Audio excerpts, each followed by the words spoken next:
इस अध्याय में हम द्विघात समीकरण पढ़ेंगे। तो द्विघात समीकरण क्या है ये देखते हैं। तो सबसे पहले तो हम लिखते हैं द्विघात समीकरण का मानक समीकरण क्या होता है। ax² plus bx plus c बराबर 0। ये होता है द्विघात समीकरण का मानक समीकरण। और द्विघात समीकरण क्या है? द्विघात समीकरण वे समीकरण हैं जिसमें जो चर है, चर की अधिकतम घात कितनी हो? 2 हो, उसे हम द्विघाती समीकरण कहते हैं। द्विघाती समीकरण हम उस समीकरण को कहते हैं जिसमें चर की अधिकतम घात कितनी हो? 2 हो। अब यहाँ ax² plus bx plus c बराबर 0, इसमें a अचर पद है, b अचर पद है और c अचर पद है। चलिए तो अब सवाल हल करते हैं। यह है प्रश्नावली का पहला सवाल। इसमें क्या बोल रहा है कि जांच कीजिए कि क्या निम्न द्विघात समीकरण है। अपने पास इस तरह के समीकरण दिए होंगे। सबसे पहले तो उन्हें हल करेंगे फिर देखते हैं क्या कटता है क्या नहीं कटता है। जब सब कुछ काटने के बाद देखते हैं अगर चर की अधिकतम घात 2 आती है तो वह समीकरण द्विघात समीकरण होगा, नहीं तो नहीं होगा। चलिए हल करके देखते हैं। इसको हल किया तो ये स्क्वायर है तो यहाँ कौन सा सूत्र लग जाएगा? a प्लस बी का होल स्क्वायर। इसका क्या मान होता है? a² plus 2ab plus b²। यहाँ a की जगह x है और b की जगह 1 है तो लिखा। तो ये हो गया x² प्लस 2x प्लस 1 बराबर, ये साइड 2 का अंदर गुणा किया तो ये हो गया 2x माइनस 3 दूनी 6। x² प्लस 2x प्लस 1, इन मानों को इस साइड ले आए तो ये हो गया माइनस 2x प्लस 6 बराबर 0। ये प्लस का है ये माइनस का है तो ये कट गया। ये हो गया x² 6 1 क्या हो गया 7 बराबर 0।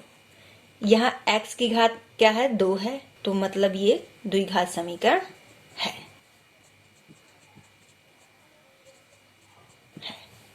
ठीक है, अब इसको हल किए तो x² माइनस 2x बराबर, इस माइनस 2 का अंदर गुणा कर दिए तो ये हो गया 3 दूनी 6 प्लस हो जाएगा 2x। इसको इस साइड ले आए सभी मानों को, x² माइनस 2x, ये आएगा तो प्लस का 6 हो जाएगा, ये माइनस का 2x बराबर 0।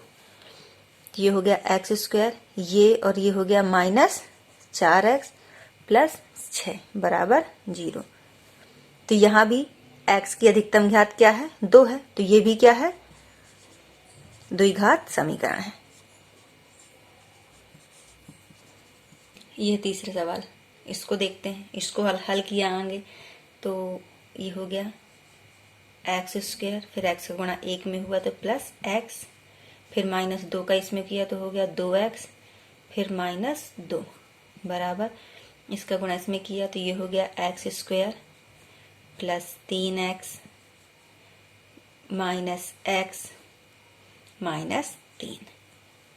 अब इन सभी को इस साइड ले आए तो x² plus x minus 2x minus 2, ये x इस साइड आएगा तो माइनस का x² हो जाएगा, ये माइनस का 3x हो जाएगा, ये प्लस का x हो जाएगा, ये प्लस का 3 हो जाएगा बराबर 0। ये प्लस का है ये माइनस का है तो ये कट जाएगा, 2x में x गई तो ये हो गया माइनस x, ये प्लस 3 में माइनस 2 गया तो ये हो गया प्लस का 1, और ये हो जाएगा 3x में x गया तो ये हो गया माइनस 2x बराबर 0। तो ये हो गया माइनस 3x प्लस 1 बराबर 0। अब हम यहाँ देखते हैं हल करने के बाद कि x की यहाँ अधिकतम घात कितनी है? 1 है। और द्विघाती समीकरण वो होता है जिसमें x की अधिकतम घात कितनी हो? 2 हो। यहाँ 1 है तो ये द्विघात समीकरण नहीं है। चौथा देखें, आगे इसको हल किए तो ये हो जाएगा 2x² प्लस x माइनस 3 दूनी 6x माइनस 3 बराबर, ये हो जाएगा एक्स स्क्वायर प्लस 5x। इनको सब इस साइड ले आए तो ये हो जाएगा 2x square plus x minus 6x minus 3, ये हो जाएगा minus x square minus 5x बराबर 0। ये 2x स्क्वायर है, ये माइनस एक्स स्क्वायर है तो ये हो जाएगा एक्स स्क्वायर, ये हो जाएगा minus 5x minus 3 minus 5x बराबर 0। तो ये हो गया x square minus minus 5 10x minus 3 बराबर 0। अब इसको देखते हैं तो इसमें x की अधिकतम घात क्या है, 2 है, तो ये क्या है, द्विघाती समीकरण है, द्विघात समीकरण है। यह 5वां सवाल, इसको हल किया तो गुणा किया तो ये हो गया 2x स्क्वायर माइनस 3 दूनी 6x minus x minus minus plus हो गया 3 बराबर, इनका गुणा किया तो ये हो गया एक्स स्क्वायर, फिर x का माइनस 1 में तो माइनस एक्स, फिर 5 का x में तो 5x, 5 का इसमें तो माइनस 5। इसको हल किया तो ये हो गया 2x स्क्वायर, ये हो गया माइनस 7x प्लस 3 बराबर, ये हो गया एक्स स्क्वायर, ये हो गया प्लस 4x। ये माइनस है, ये प्लस है तो घटेगा ही, लेकिन बड़ी संख्या में प्लस है इसलिए यहाँ प्लस आया, माइनस 5। अब इन सभी मानों को इस साइड लेकर गए तो 2x square minus 7x plus 3, ये x इस साइड आएगा तो माइनस का हो जाएगा, ये प्लस का होगा तो माइनस का ये भी हो जाएगा, ये हो जाएगा प्लस का बराबर 0। हल किए तो 2x स्क्वायर में एक x स्क्वायर गया तो हो गया x स्क्वायर, ये माइनस माइनस से जुड़ जाएंगे तो 7 4 11x, और ये हो गया प्लस 5 3 8 बराबर 0। यहाँ x की अधिकतम घात कितनी है, 2 है, तो ये भी क्या है, द्विघात समीकरण है। अब इसको हल किए, 6वें सवाल को हल किए तो ये हो गया x square plus 3x plus 1 बराबर, यहाँ सूत्र लग जाएगा a माइनस बी का होल स्क्वायर, तो ये हो जाएगा x square minus 4x plus 4। अब इनको इस साइड ले आए तो ये हो गया x square plus 3x plus 1, ये माइनस का एक्स स्क्वायर, ये प्लस का 4x, ये माइनस का 4 बराबर 0। इससे ये कट गया, ये हो गया 7x और ये हो जाएगा माइनस 3 बराबर 0। अब हम देख रहे हैं कि यहाँ x की अधिकतम घात क्या है, 1 है, तो यह द्विघात समीकरण नहीं है। द्विघात समीकरण के लिए हमें चाहिए कि x की अधिकतम घात कितनी हो, 2 हो, तो ये नहीं है। इसको हल किया तो यहाँ क्या है, x प्लस 2 का होल क्यूब। अब जब क्यूब है तो यहाँ कौन सा सूत्र लग जाएगा, a प्लस बी का होल क्यूब, तो ये बराबर क्या होता है, a cube plus 3a square b plus 3ab square plus b cube.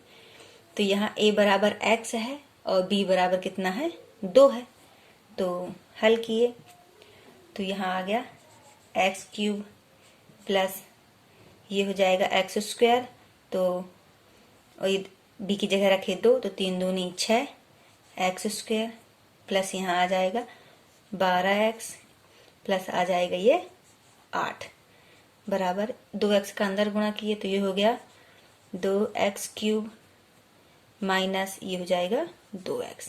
इन मानों को इस साइड लेकर आए तो x cube plus 6x square plus 12x plus 8, ये हो गया minus 2x cube plus 2x बराबर 0। तो ये हो जाएगा माइनस x क्यूब, बड़ी संख्या में माइनस लगा इसलिए माइनस x क्यूब, फिर हो जाएगा प्लस 6x स्क्वायर, क्योंकि 6x स्क्वायर दूसरा कोई पद नहीं है, फिर 12x, ये है 2x, तो ये हो जाएगा 14x प्लस 8 बराबर 0। अब हम यहाँ देखते हैं कि यहाँ x की घात 2 तो है, लेकिन यहाँ x की घात 3 भी है। तो यहाँ x की अधिकतम घात कितनी है? 3 है। 3 से छोटी है 2। तो यहाँ x की अधिकतम घात क्या है? 3 है, इसलिए यह द्विघाती समीकरण नहीं है। द्विघाती समीकरण के लिए चाहिए कि x की अधिकतम घात 2 हो, और यहाँ x की अधिकतम घात कितनी है? 3 है। तो ये द्विघात समीकरण नहीं है। अब इसको हल किए तो ये हो गया x³ minus 4x² minus x plus 1, और यहाँ सूत्र लग जाएगा, a माइनस b का होल क्यूब बराबर a³ minus 3a² plus 3ab² minus b³। तो इसमें मान रखे तो ये हो जाएगा x³ minus 6x² plus 12x minus 8। अब इन सब मान को इस साइड ले आए तो ये हो गया x³ minus 4x² minus x plus 1, ये इस साइड जाएगा तो माइनस x³, ये जाएगा तो plus 6x² minus 12x plus 8 बराबर 0। यहाँ ये माइनस का है, ये प्लस का है, कट जाएगा। ये x² है, यहाँ 6x² है, तो ये जोड़ घट जाएंगे। तो ये हुआ 2x², यहाँ माइनस x, यहाँ माइनस 12x, तो हो जाएगा माइनस 13x, 8 1 9 बराबर 0। अब यहाँ हम देख रहे हैं कि x की अधिकतम घात कितनी है? 2 है। जहाँ x की अधिकतम घात 2 होती है वही क्या होता है? द्विघाती समीकरण। तो ये क्या है? द्विघात समीकरण है। ये इसका आंसर है। ये है प्रश्नावली का दूसरा सवाल। इसमें है निम्न स्थितियों को द्विघात समीकरण के रूप में निरूपित करना है। तो इसका पहला सवाल क्या है? एक आयताकार भूखंड का क्षेत्रफल 528 मीटर वर्ग है, तो क्षेत्र की लंबाई चौड़ाई के दुगने से एक अधिक है, तो भूखंड की लंबाई व चौड़ाई ज्ञात करनी है। तो हल किए तो हमें इसमें क्वेश्चन में तो दिया है कि भूखंड की लंबाई और चौड़ाई ज्ञात कीजिए, लेकिन हमें सिर्फ द्विघात समीकरण के रूप में इसको बनाना है, ना कि x और y के मान ज्ञात करने हैं। तो सबसे पहले तो ये द्विघात समीकरण है, तो द्विघात समीकरण है तो यहाँ, और यह एक चरीय समीकरण है, मतलब एक चर वाला समीकरण है, तो हमें एक ही चर से मानना है। तो कैसे मानेंगे? तो चलिए आगे सवाल देख लेते हैं कि क्षेत्र की लंबाई चौड़ाई के दुगने से एक अधिक है। जो लंबाई है, अब हमें यहाँ ये पता नहीं है, जब एक चर वाला समीकरण होता है तो एक ही चर मानते हैं। तो अब हम यहाँ लंबाई को कुछ माने या चौड़ाई को कुछ माने। अभी तक तो हम मानते आ रहे थे कि लंबाई को x मान लिया, चौड़ाई को y मान लिया, लेकिन यहाँ सिर्फ एक को ही मानना है, फिर सवाल के अनुसार उस दूसरी संख्या अपने आप निकल आएगी। तो सबसे पहले हम देखते हैं कि माने किसको, लंबाई को माने x कि चौड़ाई को x माने। तो प्रश्न आगे पढ़ते हैं। तो देखा क्षेत्र की जो लंबाई है चौड़ाई के दुगने से, चौड़ाई के दुगने से, तो आगे अगर हमें चौड़ाई पता हो तो लंबाई अपने आप निकल आएगी, खुद ही निकल आएगी। तो क्या माना? चौड़ाई को मान लिया अपन ने, माना चौड़ाई कितनी है? x मीटर है। ये मीटर वर्ग है तो इसकी इकाई क्या होगी? मीटर होगी। जब चौड़ाई x है तो जो लंबाई है अपनी क्या निकलेगी? तो जो लंबाई है अपनी वो क्या है? चौड़ाई के दुगने से। चौड़ाई x है तो इसके दुगने से मतलब 2 का गुणा, दुगने से एक अधिक है, एक अधिक मतलब प्लस, और अधिक कितना है? 1 है। तो लंबाई अपनी क्या निकल आई? 2x है। ये निकल आई अपनी चौड़ाई और लंबाई निकल आई। अब क्या बोल रहा है कि आयताकार भूखंड का क्षेत्रफल इतना है। तो हमें पता है जो आयत होता है, आयत का क्षेत्रफल क्या होता है? आयत का क्षेत्रफल होता है लंबाई गुणे चौड़ाई। यहाँ लंबाई कितनी है? 2x प्लस 1 और चौड़ाई कितनी है? x। क्षेत्रफल यहाँ कितना दिया गया है? 528। इसको हल किया तो x से गुणा किया तो हो गया 2x स्क्वायर, ये हो गया प्लस x बराबर ये हो गया 128। इसको इस साइड ले गए तो ये हो जाएगा 2x square plus x minus 528 बराबर, या इसको इस तरह लिख सकते हैं 2x square plus x minus 528 बराबर 0। यही इसका द्विघाती समीकरण रूप है। ये इसका क्या है? आंसर। ये अगला सवाल, ये क्या बोला है? दो क्रमागत धनात्मक पूर्णांकों का गुणनफल 306 है, तो हमें पूर्णांकों को ज्ञात करना है। तो सबसे पहले तो ये जान लीजिए कि दो क्रमागत धनात्मक पूर्णांक क्या होंगे, माने अपन ये क्या होंगे। तो अगर हम कोई संख्या 1 मानते हैं तो इसकी जो क्रमागत संख्याएं होगी वो अगली संख्या क्या हो जाएगी? 2। तो जो ये क्या हो गई? दो क्रमागत संख्याएं हो गई।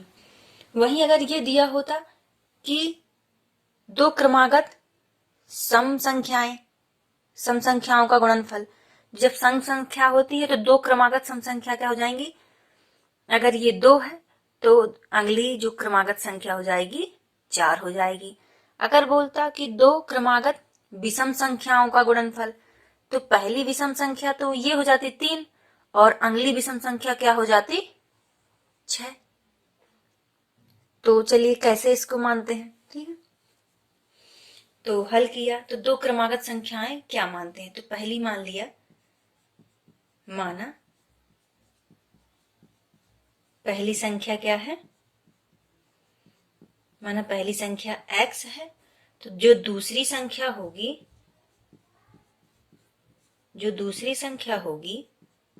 वो क्या होगी? क्रमागत है, तो ये x प्लस 1 हो जाएगी।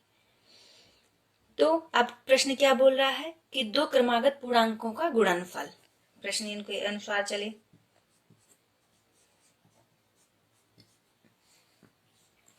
तो बोल रहा है कि इन दोनों संख्याओं का जो गुणनफल है 306 है। तो पहली संख्या का गुणे दूसरी संख्या का जो गुणनफल है वो कितना है? 306 है। ये गुणा किया तो ये हो गया x स्क्वायर प्लस x बराबर 306। तो x स्क्वायर प्लस x इसको लिया यहाँ माइनस 306 हो गया बराबर 0। यही इसका क्या है? आंसर। हमें सिर्फ द्विघाती समीकरण के रूप में इनको बदलना है। तो ये होगा इसका द्विघाती समीकरण। ये है अगला सवाल। ये क्या बोल रहा है? रोहन की माँ उससे 26 वर्ष बड़ी है, उनकी आयु का गुणनफल अब से 3 वर्ष पश्चात 360 हो जाएगा, तो रोहन की वर्तमान आयु ज्ञात करो। तो रोहन की माँ उससे 26 बड़ी है, मतलब अगर हमें रोहन की आयु प्राप्त हो जाए तो उसकी माँ की भी प्राप्त हो जाएगी। तो हम यहाँ किसको मानेंगे? x, रोहन की आयु को। तो माना रोहन की आयु क्या है? x वर्ष है, तो उसकी माँ की आयु क्या हो जाएगी? 26 वर्ष अधिक है, बड़ी है उससे, तो x प्लस 26 वर्ष। अब प्रश्न क्या बोल रहा है? उनकी आयु का गुणनफल अब से 3 वर्ष पश्चात, तो ये तो वर्तमान आयु है, तो 3 वर्ष पश्चात मतलब क्या हो जाएगी? 3 वर्ष